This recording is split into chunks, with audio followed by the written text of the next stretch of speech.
values ng ating local church. At napag-aralan natin nung nakaraan na itong church ay ang nagtayo po nito ang ating Panginoong Yesus. So ang nagmamay-ari ng church, hindi po yung pastor, hindi kung kanino man o sino mga grupo. Ang church ay pagmamay-ari po ng ating Panginoong Yesus dahil siya po ang nagtatag nito. Pero bilang isang lokal na iglesia, mayroong siyang batayan na iniwan sa atin na siya namang dapat nating panghawakan bilang isang church. Okay? So napag-aralan po natin yung core values, lalo na nung ating local church, Lord Jesus Christ Bible Gospel Church. So ang core values, ito ay biblical na prinsipyo at paniniwala natin bilang isang iglesia na kung saan ito yung batayan at sandigan kung bakit po tayo nag-i-exist dito sa community ito. So bilang parte ng katawan ni Kristo, bilang mananampalataya, member man or church goer, as long you are part of this church family, mayroon po tayong responsibilidad na panghawakan, no? At isabuhay itong mga core values ng ating local church. Okay? So ibig sabihin, bawat isa sa atin ay sisikapin po natin na panghawakan ito. Okay? So i-review muna natin yung tatlo na pag-aralan natin nung nakaraang linggo. The first, or letter L, no, isa sa mga core values ng church is letter L, loving God, or love God and love others wholeheartedly. Okay? Yung batayan natin ay nasa Matthew chapter 22, 37 to 39. No, nang sabi doon, love God with all your heart, soul, and mind. No? And love your neighbor as yourself. Ayan. So, na-discuss na natin na paano natin ipapakita itong pagmamahal na ito. So, mention ko lang saglit yung mga minor points natin. By worshiping God through this local church. Kaya ini-encourage kayo na if you are a believer of Jesus Christ, if you are part of this local church, then ini-encourage ka na sambahin ang Panginoon sa local church na ito. By serving God in your local church, paglingkuran mo siya. At the best place to serve Jesus sa local church. Kasi diyan ka magagamit ng Panginoon. Okay? And by obeying and fulfilling the mission of the church. No, hindi ko na i-expound ito. Pakinggan nyo na lang. No, naka-upload yan sa ating YouTube channel. At yung link ay naipasa din sa ating anong tawag doon, group chat. No? So pakinggan nyo po. Kung hindi kayo nakapakinig nung Sunday, open mo yung link na yan at pakinggan nyo po yung preaching. Okay? So, letter J is Jesus is the first and top priority. So, sana hindi na yan sa atin, hindi na yan issue sa atin. No? Colossians 1:18, Matthew 6:33, yan ang mga supporting verses na pinaghahawakan natin. Na sa church na ito, si Jesus dapat ang ating priority. Okay? Bilang miyembro ng iglesyang ito, bilang pamilya ng church na ito, dapat i-adapt po natin itong prinsipyo na ito. Seeking God first. Personal man yan na buhay, sa family man, sa trabaho man, always put God first in your life. Kasi nakakahiya sa ating Panginoong Yesus na pwede nating unahin ang ibang bagay tapos siya hindi yung una. Nakakahiya yon sa Panginoon. Si Jesus Christ na namatay sa krus, tinubos tayo sa ating mga kasalanan, pinatawad tayo, then sa buhay pala natin ng mga Kristiyano, hindi siya yung nauna. Remember, God is a jealous God. Ayaw niyang ibigay yung first place sa iba. Kasi kung mayroong aagaw sa pwesto ng Diyos, and that is already idolatry. So dapat i-embrace natin itong prinsipyong ito. Jesus is the first and top priority. Huwag niyong ilagay si Jesus na second priority. Importante pamilya, yes. Pero yung family natin dapat second priority yan. Okay? Importante ang work, yes, importante po yon. Pero dapat hindi yan ang mauna. Si Jesus pa rin ang first priority sa buhay natin. No? Mas lalo na hindi siya yung last.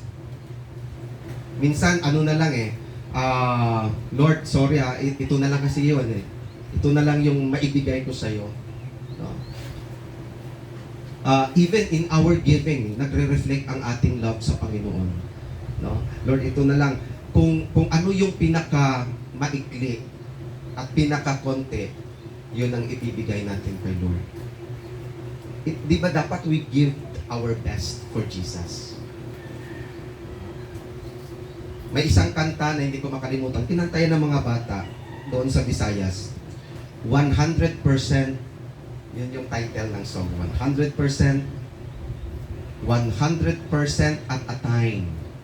I'll give Him my best, I'll never give 99. God wants 100% at magagawa lang natin yon if He is the first and top priority sa buhay natin. And this is the core values of this church.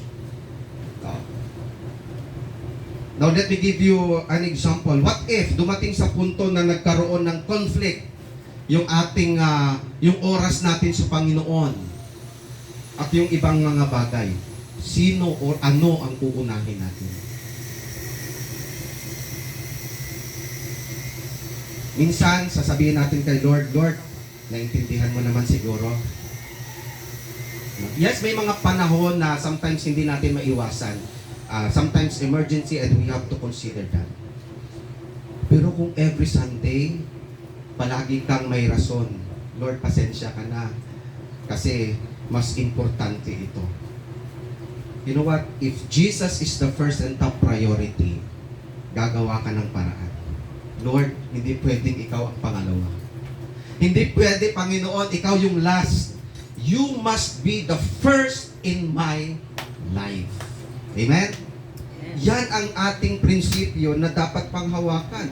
Jesus is the first and top priority. Okay?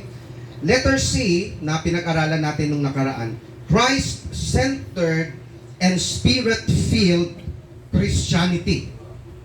Ibig sabihin, kung ikaw ay mananampalataya, naniniwala kay Kristo, then you are a Christian. Right? Ikaw ay Kristiyano. At yung nais ng Diyos sa bawat isa, sa bawat kapatiran, sa bawat mananampalataya, hindi ka lang maging isang Christian sa bibig, sa salita. Christian ka, oo, Christian ako. We must be, sabi dito, dapat Christ-centered tayo and Spirit-filled yung ating Christianity. Hindi lahat ng Christian or nagkiklaim na Christian, Spirit-filled and Christ-centered. Maraming tumanggap sa Panginoon pero selfish pa rin. Self-centered pa rin. Maraming mga tumanggap din sa Panginoon pero hindi filled ng Holy Spirit. Carnal. At yan ang isang bagay na sisikapin natin ngayon na as believer of Jesus Christ, kailangan si Kristo ang sentro ng buhay po natin. Okay? Sabi nga natin, one way na makita tayo, mag-shine tayo sa community ito, sa pamamagitan nito. If we are living our life, na si Christ ang centered and Spirit-filled tayo, we will shine sa community nito. Okay? Alam naman natin, pag hindi tayo Spirit-filled at hindi Christ-centered, anong tendency nun? The old nature, mga manifestation ng old nature na sa Galatians yan. No? Alam natin ang fruit of the Spirit. So yan po, hindi tayo exempted. Pag tayo na Kristiyano, hindi natin i-allow ang Holy Spirit to control at hindi natin isentro si Kristo sa buhay natin, tendency po natin, we will live our life na carnal and maybe yung ating lifestyle ay hindi pleasing sa Panginoon. Kaya nasisira ang pangalan ng Panginoon. No? Ay, di ba, nag-church yan sa inyo, pero bakit ganyan? Okay? Bakit nakita ko siya andun? No?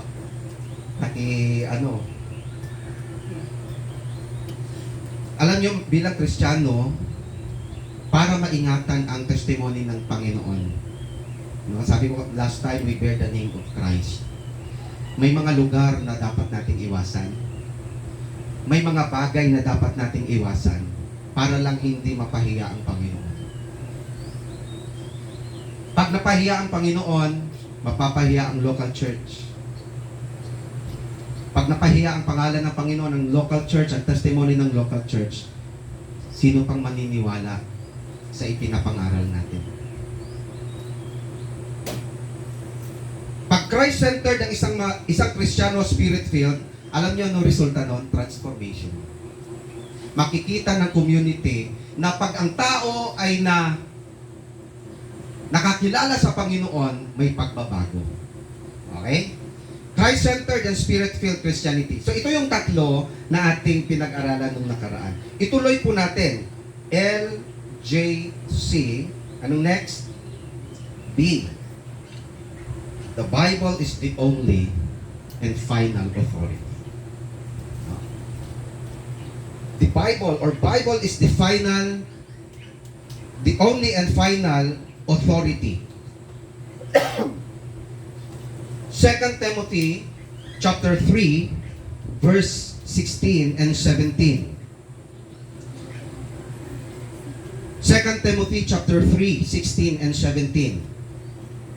Basahin ko.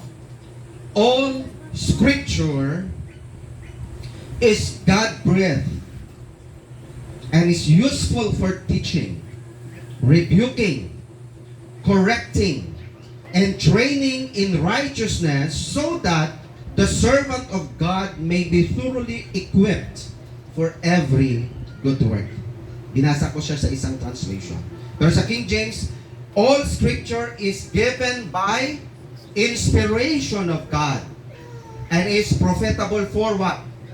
For doctrine, for reproof, for correction, for instruction in righteousness.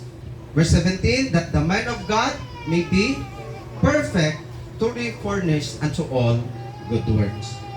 So the Bible is considered the inspired Word of God and serves as the ultimate authority for Christian faith and practice. Okay? Isa sa paniniwala ng LJC-BGC that the Bible is the only and final authority of our faith and practice. Anong ibig sabihin nito? Ibig sabihin, ang ating pananampalataya, ang ating paniniwala, ang ating pamumuhay bilang Kristiyano at tagasunod ni Kristo ay nakabase sa mga teachings and principles ng Biblia. Okay? Hindi po nabase sa tradisyon o sa reliyon. Bakit ka naniniwala sa ganito? Hindi dahil yan ay turo ng tradisyon. Ito kasi ang nakasanayan, pastor. Kaya kung ano yung kanilang ginagawa noon, tuloy-tuloy na yan. Kaya naniniwala din kami dyan. Tradisyon ang basihan ng ating pamumuhay? No. Hindi rin dahil tinuro ito ng reliyon. Our faith and practice, kung anong pinapaniwalaan natin, kung ano yung pananampalataya natin at ipinapamuhay natin, yun ay dahil sinabi ng Biblia. Hindi dahil sinabi ng pastor. It is because this is what the Bible says. Kaya yung core values ng church, the Bible is the only and final authority.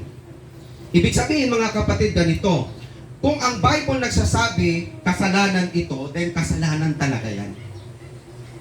And this church must embrace the principle ng Panginoon. Ay, kasalanan yan. Kaya nga, kasalanan ito sa amin kasi kasalanan sa Bible. Alam niyo, minsan ang turo ng tradisyon nagko-contradict sa Bible. Hindi ibig sabihin ito yung itinuro na naging kasanayan ay okay na. Maraming itinuro ang tradisyon na wala naman sa Bible. Minsan pamahiin, takot tayong ilabagin ang pamahiin. Pero hindi tayo takot labagin ang salita ng Diyos. Oy, huwag magwalis sa tabi. Saan nakukuha yun?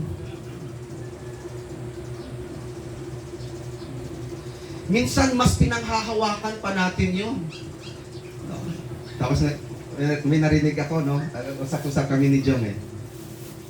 Huwag daw mag-ipon sa alkansya. Kasi nag-iipon ka sa ano yun? Oo. Pa-hospital. Ang tanong, saan nakuha yun? Anong basihan nun? Kung salita lang yun ng tao, then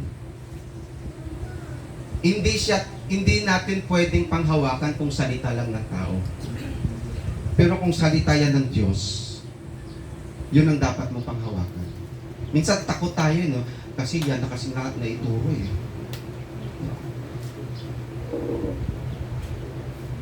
So kung ang Bible nagsabi, kasalanan yan, then we, Lord Jesus Christ Bible Gospel Church, kailangan nating panghawakan, kasalanan talaga yan.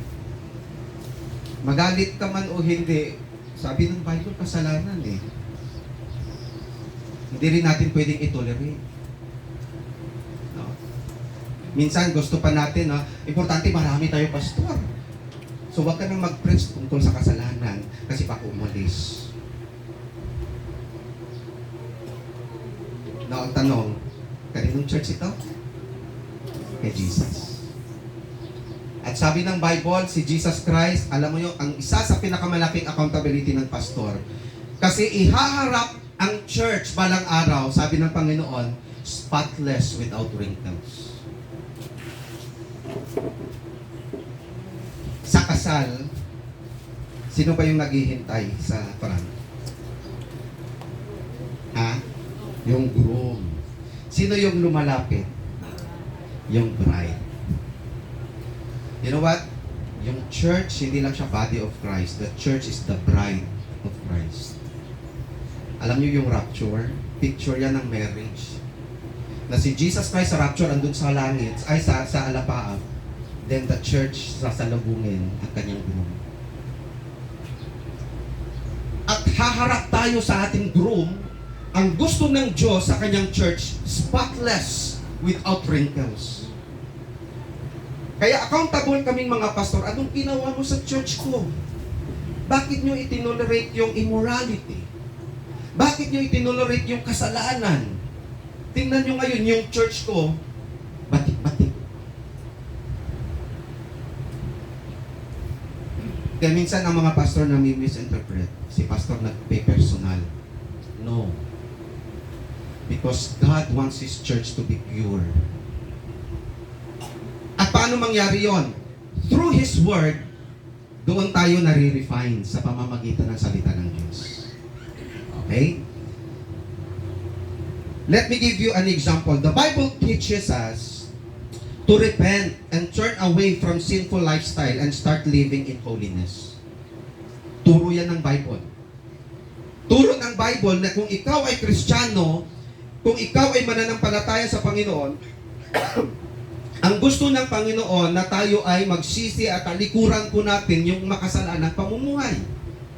Anong verse po yan?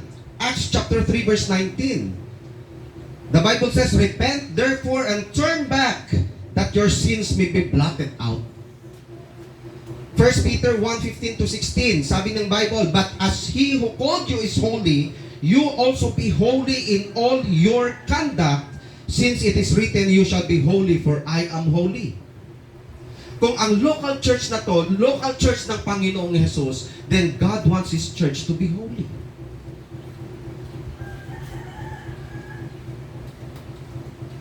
Kaya minsan, maging teachable lang tayo kung minsan sa preaching, nakukorek tayo. Kasi anong sabi kanina? All scripture is given by inspiration of God and is profitable for doctrine, for reproof, rebuke, for correction in righteousness. So ang Diyos po, ang Bible nagtuturo na tayong mga Kristiyano ay mamuhay ng bago. Yan ang rason kung bakit dati ganito yung aking buhay nung wala pa ako kay Kristo. Ngayon na nasa kay Kristo na ako, kailangan kong talikuran yung buhay na nakakasakit sa puso ng aking Panginoon. Wala pang perfect sa atin kasi darating pa yung time later on that God will change us. But as far as the body, earthly body is concerned, may mga times na nafe-fail pa po tayo. But God expects us to live a life that is pleasing to the Lord. So the Bible teaches us to repent and live a righteous life, a holy life. Start living in holiness. Second example, the Bible teaches us that idolatry is sin. O, itinuro na natin yan. So, ibig sabihin, magalit man ang tao, pero yan ang sabi ng Bible, idolatry is sin. Ang pagsamba sa Diyos-Diyosan, kasalanan. At napag-aralan natin na yung Diyos-Diyosan, hindi lang siya yung mga graven images. Anything that replace God. Pwedeng pera, pwedeng tao, pwedeng trabaho. Basta umaagaw siya sa lugar ng Diyos sa buhay mo, then that is your idol. And idolatry is sin. So itong church natin, nagtuturo yan. Kung sabi ng Bible that idolatry is sin, then this church will never tolerate idolatry. Kung napansin niyo, wala tayong mga nakabitin dyan. Because we worship a true and living God. Okay? The Bible teaches us that adultery and fornication is sin before God and must be avoided. Exodus 20 verse 14, you shall not commit adultery. 1 Corinthians 6:18, flee from sexual immorality. Every other sin a person commits is outside the body, but the sexually immoral person sins against his own body. Very clear sa Bible. That's why this church nagtuturo din that we must avoid fornication, immorality. Yun yung mga bagay na, especially sa mga young people din natin, mga bagay na dapat na natin bantayan. No? Hindi tayo exempted dito sa mga bagay na ito. Even ako na pastor, mga workers. So, that's why we need to hold on sa kapangyarihan ng Espiritu Santo. Kasi siya yung tutulong sa atin to overcome this kind of practices. The Bible teaches us not to love the world. 1 John 2:15 to 17. Do not love the world or the things in the world. If anyone loves the world, the love of the Father is not in him. For all that is in the world, the desires of the flesh, and the desires of the eyes and pride of life is not from the Father, but is from the world. And the world is passing away along with its desires. But whoever does the will of God abides forever.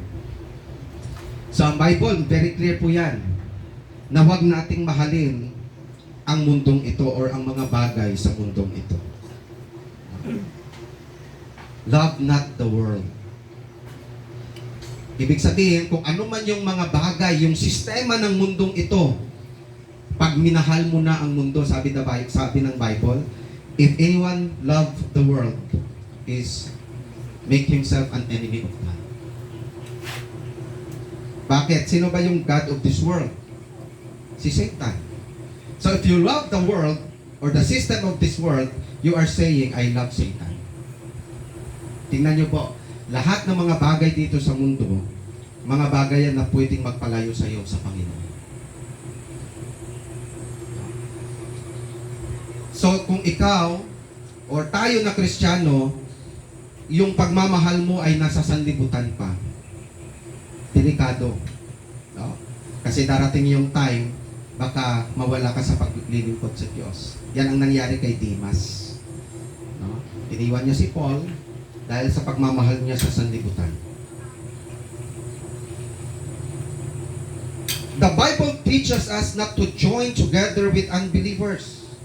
2 Corinthians 6:14, do not be unequally yoked with unbelievers. For what partnership has righteousness with lawlessness? What fellowship has light with darkness? Isa yan sa mga na issue natin at na-discuss sa ating group chat. Na what if ganito, what if ganyan?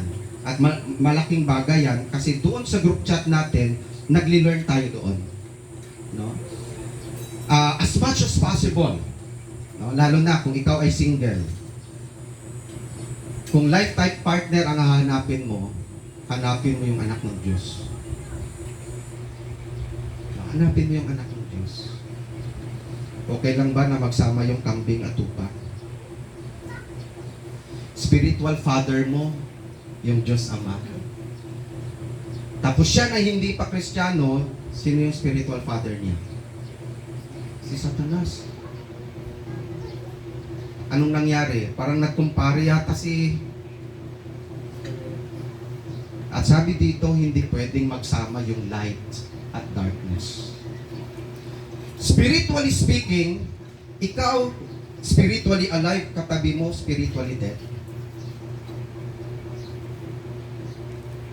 So kung ikaw ay Christian, naghanap ka ng lifetime partner, then find it by believer. Believer naman siya, pastor.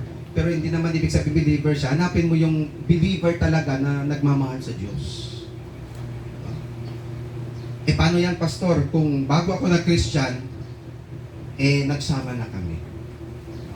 Alam niyo kung anong kalooban ng Diyos? Bring your partner to Jesus. Yun ang kalooban ng Diyos. Huwag mo siyang iwan, kundi dalhin mo siya sa Panginoon. Illustrate ko lang si mother ko, ganyan ang experience nila. No? Yung father ko, siya yung unang Christian. Si mother hindi. Okay? Pero nahirapan si father na i-win si mother. Dahil si papa, Christian nga siya, pero umiinom. Paano niya ma-win? Until after na nag-decide siya, kailangan kong itigil, i-give up. Then, ang Diyos nag-work out, then, sabay kayo ni Papa na-baptize. Yan. So, nung ipinanganak ako, pareho na silang mananampalataya sa Panginoon. Okay? So, yung naka-witness ng struggle nila na mag-asawa, yung kapatid naming panganay. No? Kasi iba yung pananampalataya ng isa, iba yung isa. No? Yung papa ko naman, instead na siya sana yung mag-win, minsan siya yung one time daw, sabi niya, pumasok si father sa malaking simbahan din. Tama ba, mother? Okay? Pero doon lang siya sa likod. Ayun. Then after that, tinanong yata si mother, ate, so ano yung natutunan mo? So wala din. Kasi ganun lang naman eh. Then dumating yung time, si mother mismo yung nagsabi, sasama ako. Pumunta sa church. At doon si Lord nag-work out. Now, ang point ko po ganito. Kung ikaw ay naging Christian tapos may asawa ka na, win your partner to the Lord. Pag-pray mo. Kasi yan ang kalooban ng Diyos. Pero sa mga wala pang asawa, do not be unequally yoked with unbelievers. gusto nating maiwasan dito, yung consequence kasi. Yung consequence. And sometimes yung consequence na yon, hindi lang ikaw ang aani, minsan kahit mga anak mo, aanihin nila yung consequence na yun. And that is sin before the Lord. As far as God is concerned, ito yung prinsipyo ng Bible. The Bible teaches us not to join together with unbelievers. The Bible teaches us not to have fellowship with the unfruitful works of darkness. Ephesians 5 verse 11.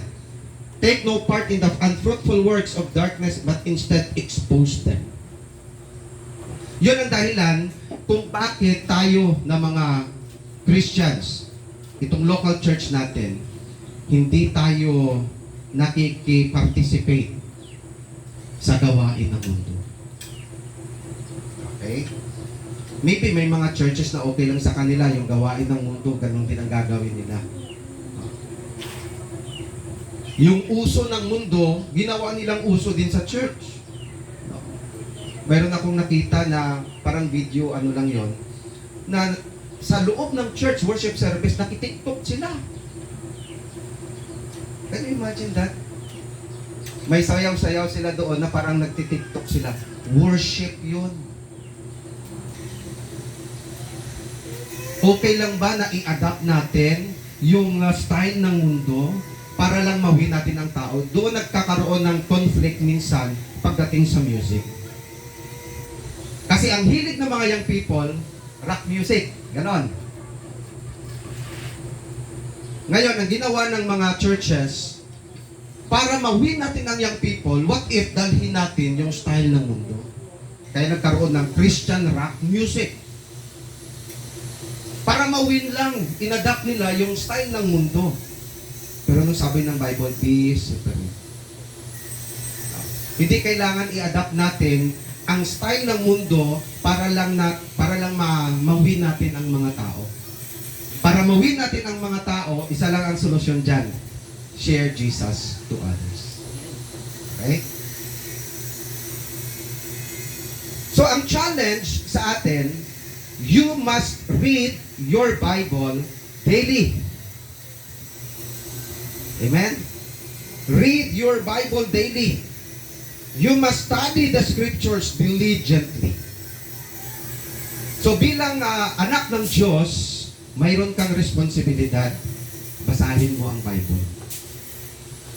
Sabi nga, no, may isang preaching na panood ko kagabi. Yung Bible daw ay love letters ng Diyos sa atin. Nagbigay siya ng testimony na mayroong isang estudyante sa Bible School. Uso pa noon yung sulat-sulat pa talaga. No, ngayon, di text-text na lang, ano? Noon, talagang nagsusulat sila. Tapos sa stationery pa nilalagay. Yung pinakamahal pa daw noon. Tapos, 3 page, back to back. So, ang ginawa ng estudyante na yon sa Bible School, lights off na, 10 o'clock, lights off na sa dormitory. So, ang ginawa, yung bed niya yung umiilaw kasi may flashlight. Tapos nagbabasa na ng love letter na yun. At sabi doon, according sa kwento, after ilang days, memorize yung back-to-back na yun. Okay? Why? Kahit siguro nakailang beses na yan paulit-ulit, dahil pagmamahal yung nag-uudyok sa kanya, ulit-ulitin niya hanggang na-memorize niya. You know what? If you really love Jesus, you will read His love letters. Paano mo siya makikilala kung hindi mo siya babasahin? Kaya maraming mga Kristiyano hindi kilala kung sino si Jesus. Why? They don't open their Bibles. Lord, sino ka ba talaga? Read your Bible. Study the scriptures diligently. You must know and embrace the biblical and doctrinal stand of your church seriously and committedly. Sa mga members ng church natin at sa mga mananampalataya, alam niyo ba yung theology ninyo? Alam niyo ba ang theology ng church? Ano ano yung doktrina na pinaninindigan ng church na ito patungkol sa Diyos. Baka yung paniniwala mo sa Diyos, kagaya din ng paniniwala ng ibang church na iba yung kanilang pagkilala sa Diyos. Ano yung pagkilala mo sa Diyos? Paano mo siya makikilala if you don't read and study His Word? Ay dito sa pag-aaral ko ng salita ng Diyos, nalaman ko na may iisa lang pala ang Diyos. Di ba? Nalaman ko na yung Diyos pala ay may tatlong persona. Kasi may mga tao na kanilang paniniwala, isa lang ang Diyos, totoo, pero isang persona lang din. We believe, this church believe in the triune God.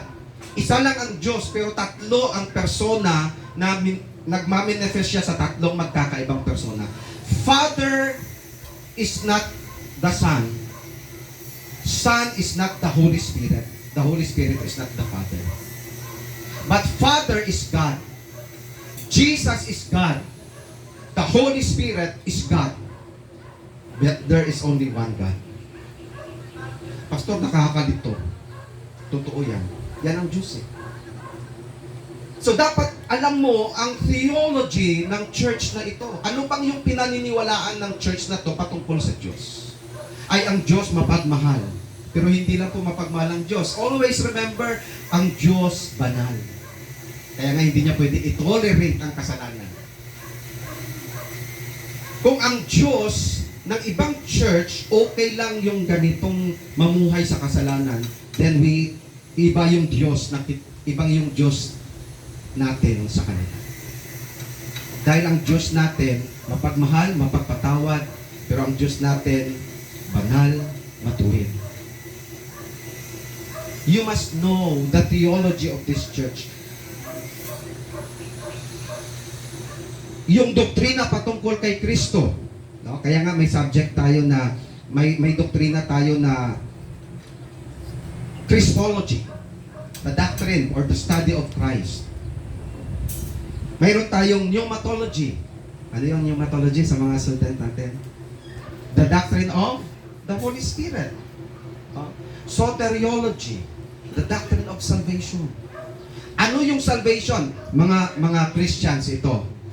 Maipaliwanag nyo na ba yung salvation sa ibang tao? Kasi salvation, doktrina po yan. Pag nagkamali ka sa doktrina ng kaligtasan, baka maligaw yung mga taong nasira natin. Kaya nga, you must know your doctrine. No? Bibliology, the study of the Bible. Anong pinaniwalaan natin sa Bible?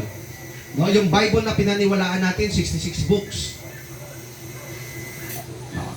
Wala dito yung mga apocryphal books. Okay? Ecclesiology, ano yung paniniwala natin patungkol sa church? Eschatology, the doctrine of the future. Ano yung paniniwala ng Bible, na sinasabi ng Bible, na pinaniniwalaan din natin sa church?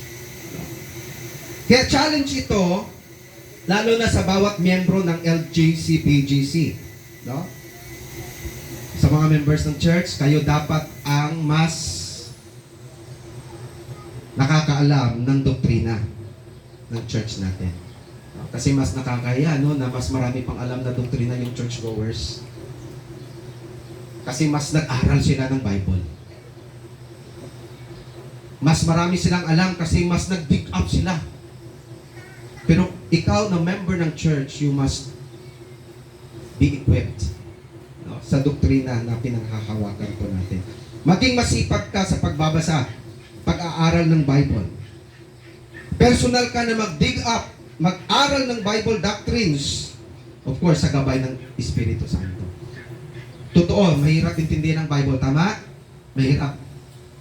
Pero anong role ng Holy Spirit? Kung sino yung Holy Spirit na nag-enlighten sa mga writers na to, is also the same Holy Spirit na natanggap mo. Hindi niya ba kayang ipaliwanag sa iyo? Hindi niya ba pwedeng i-enlighten yung isip mo? All we have to do is to seek and ask God, the Holy Spirit, to speak to us. Okay? Huwag umasa sa, ito, warning din po natin mga kapatid. Huwag po tayong umasa lang sa preaching online. Why? Hindi lahat na naririnig natin doctrinary, sound doctrine. Yung iba dyan, kulto. Yung iba dyan, false teachers. Kaya kung umaasa ka lang sa preaching online at hindi ka nagbabasa ng Bible, delikado. Why? What if yung mapanood mo ay prosperity gospel pala yung dinadala? Tingnan nyo ngayon, nahuli na ba si Kibuloy? Ha? Pero may video naman na pinasok ng NBI, dinala siya. I don't know kung totoo yun. No? Now, si Kibuloy, makinig kayo dito. Si Kibuloy, isa yan sa mga kulto.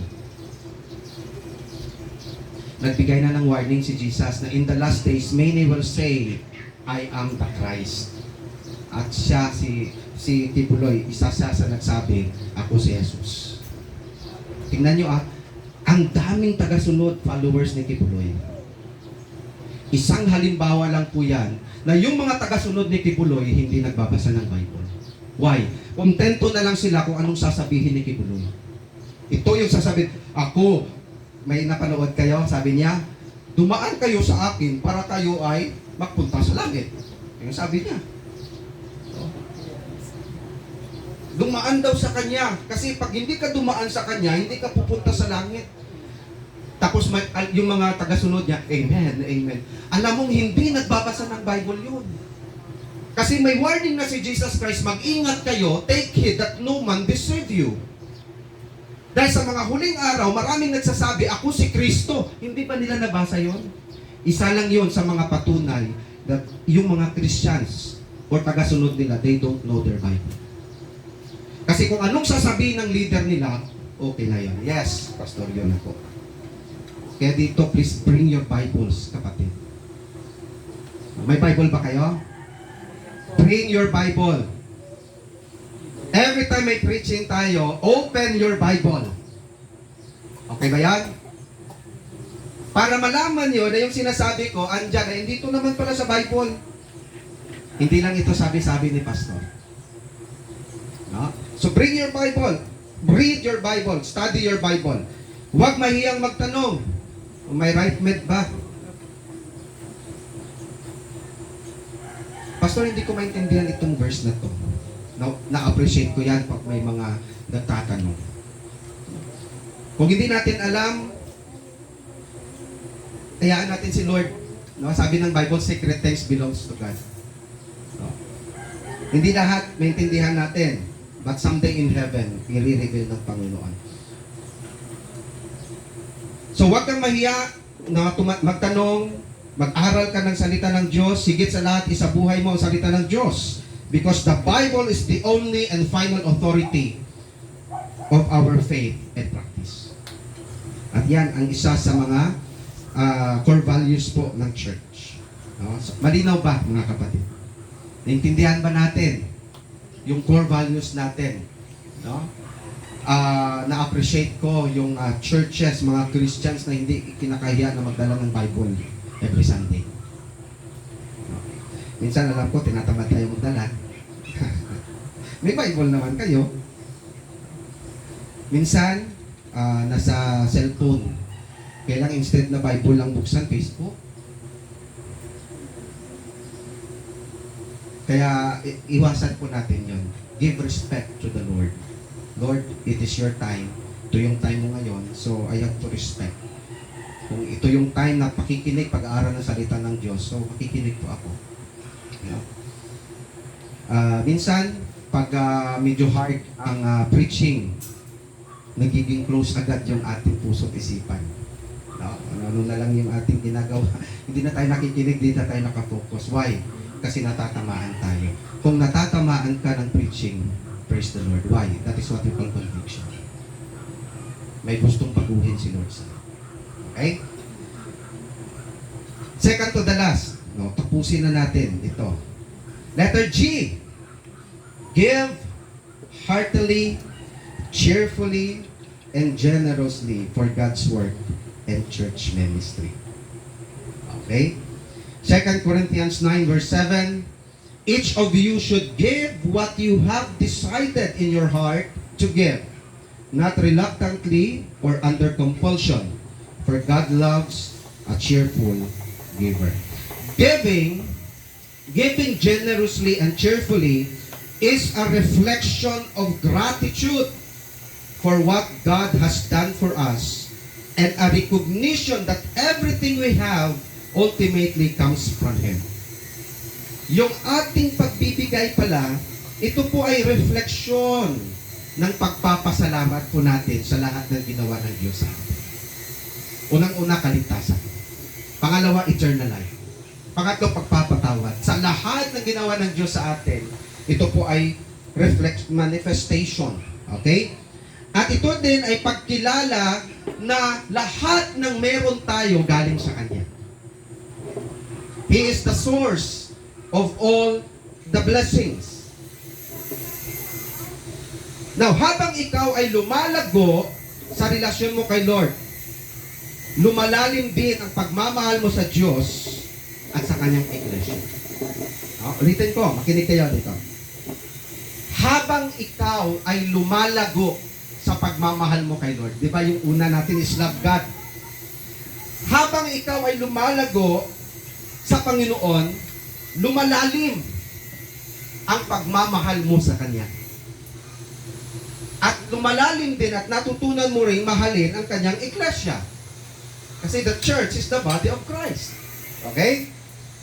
Now, isang manifestation that you are growing dahil hindi issue at burden para sa iyo ang giving. I repeat, isang manifestation that you are growing in the Lord. Dahil hindi issue sa iyo ang giving. Okay? Lalo na kung ito ay para naman kay Lord at sa Kanyang gawain through the local church. That's why ang isa po sa core values ng LJC-BGC ay give heartily, cheerfully, and generously for the Lord and His what? Ministry. Kung nakapag-develop tayo ng malalim na kaugnayan at pagmamahal sa Diyos, I believe, hindi big deal para sa atin ang pagbabalik ng 10%. Baka nga sobra pa eh. Dahil sobra, umaapaw yung pagmamahal natin sa Diyos. Hindi burden sa atin ang pag-support sa gawain ng Panginoon. Hindi burden sa atin ang pag-support sa pangangailangan ng ating local church.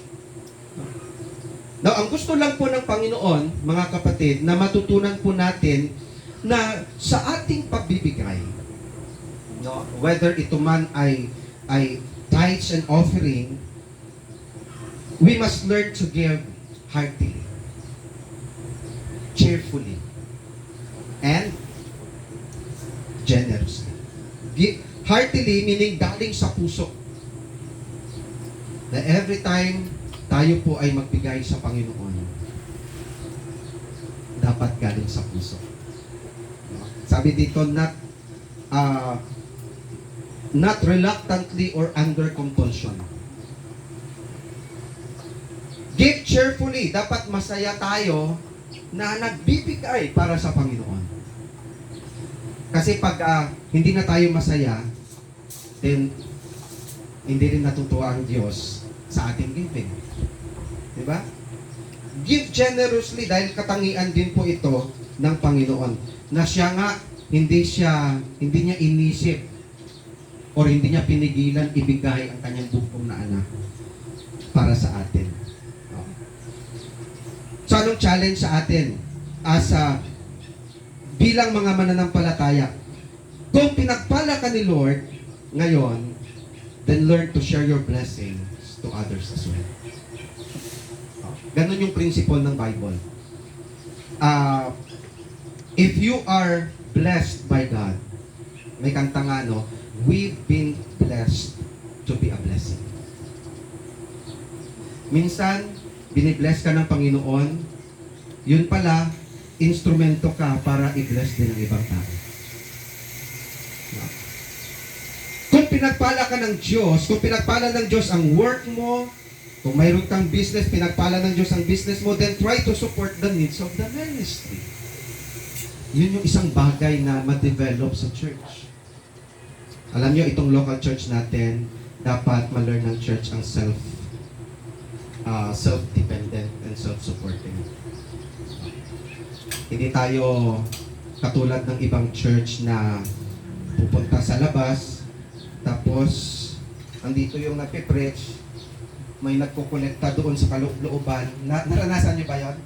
Pumunta ka sa market, may nag-preach, tapos maya-maya may nagaganito, offering. Sumakay ako sa bus, may nag-preach, maya-maya may lalapit sa'yo magbigay ng sobre. Automatic ka na, sobre. Maya-maya pagbalik niya, kunin niya na yon. Ang malala, hindi mo lang nag-preach. Tapos nung tinanong ko, para sa ano ito? Para ito sa aming church. Kung meron pang magtulong sa pangangailangan ng church, the church itself.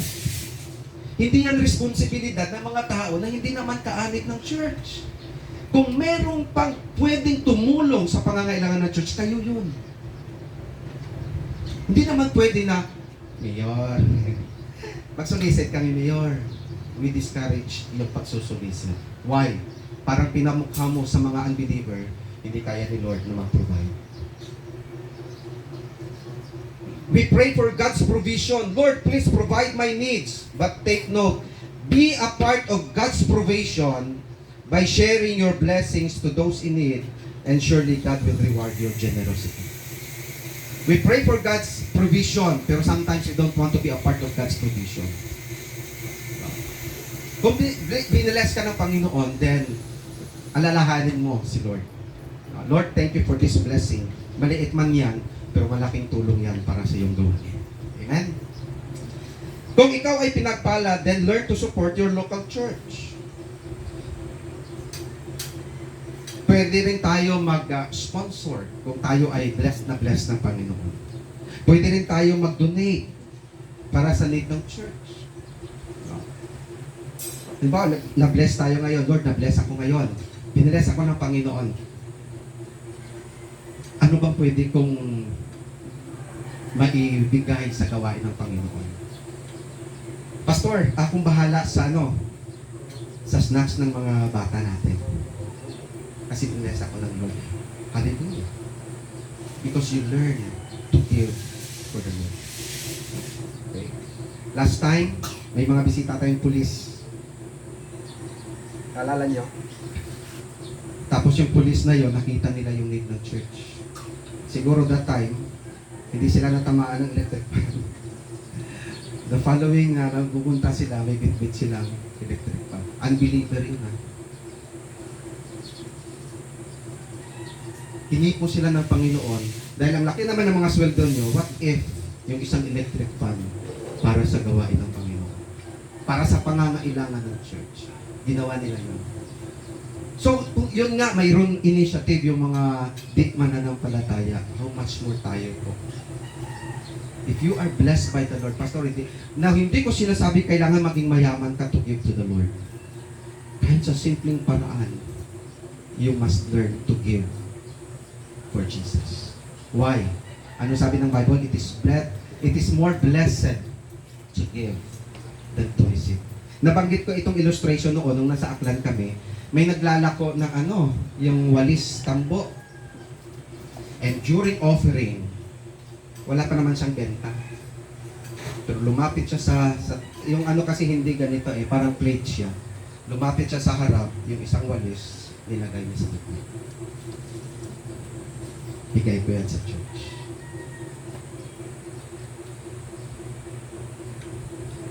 Ano bang pwede nating may i-offer kay Lord? Basta talagang walang-wala ako. The best way na ma-offer mo kay Lord, number one, your life. Kaya ang kanta natin kanina, Lord, I offer my life. May isang bata, ganun din, wala siyang pera. Anong ginawa niya sa offering plate? Nilagay niya yung offering plate dyan sa gitna, pumasok siya sa gitna. Anong ibig niya sabihin? Lord, I offer my life to you. Yung pwede nating maibigay, hindi lang po material, hindi lang po financial. Even yung buhay mismo natin. Oras mo, pwede mo ibigay kay Lord. Talents mo, pwede mo ibigay kay Lord. Okay? Now, ang point ko lang mga kapatid, learn to give heartily, cheerfully, and generously for God's honor and glory. Okay? Isa yan. Kung siguro bawat isa sa atin ay we learn to support our church sa anumang paraan, okay? This church will grow. Ito, last time, kahapon, pumunta sila Pastor Jihan. Maagang-maaga pa, andyan na sila sa gate, kumakahon si Brood. Kasi may bisita, yun pala sila. Saan sila pupunta? Pupunta sila ng Fuga Island. Naalala nyo sila yung nagdala ng mga goods dito, nagbigay. Alam nyo, naisip ko tuloy ganito. Maybe may mga tao alam nila na may church dito sa community. Pero ang tanong, naramdaman ba tayo ng community? Alam nila may church na nag-i-exist, pero naramdaman ba ng community na may church? Noon, naramdaman lang tayo sa community nung nag-medical mission tayo. Nung nagbigay tayo ng mga goods, naramdaman tayo ng church na itong church nag-care sa mga pangangailangan ng community. Ngayon wala. Kung wala tayong maibigay sa kanila, hindi tayo maramdaman. Now, what's the point mga kapatid? If the church, kung tayo natutunan nating suportahan ang gawain ng Panginoon, baka maging blessing tayo sa community. Hindi problema para sa atin ang magministeryo kung ang ating church ay able. No? Kaya pag-pray natin, Lord, i-bless niyo pong trabaho ko. I-bless niyo po ang resources ko, Panginoon. Lord, wala pa akong trabaho. Lord, bigyan niyo po ako ng trabaho. Then, pag bless ka na ng Panginoon, don't forget Jesus.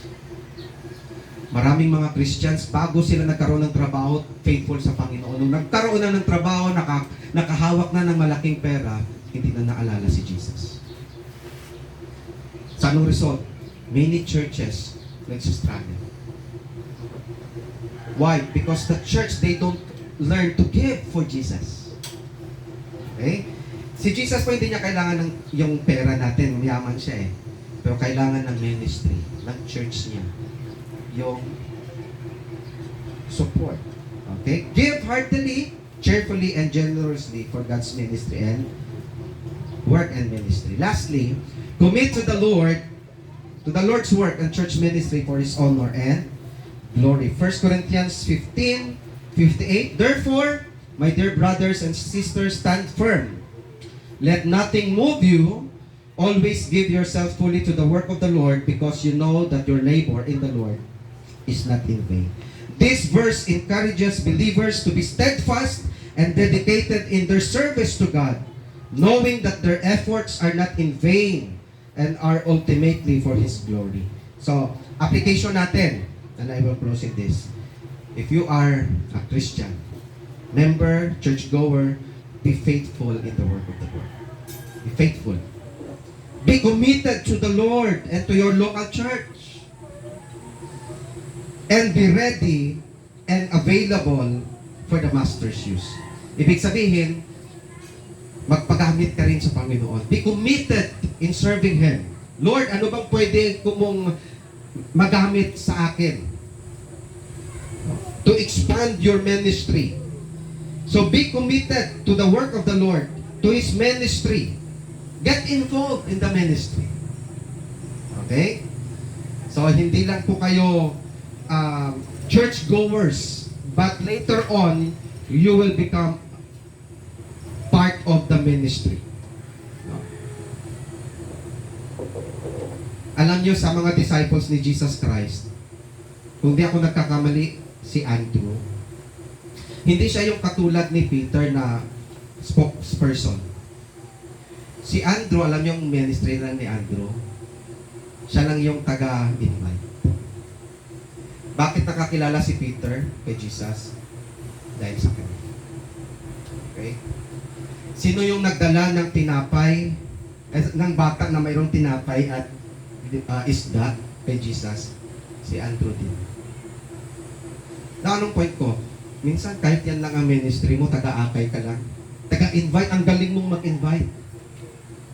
Ministry yan, malaking part mo sa church. Ang galing mong mag-encourage. No? Every time na mag-invite ka, talagang napapasunod sila sa'yo. Kahit ganyan ang role mo lang sa church, malaking bagay ito.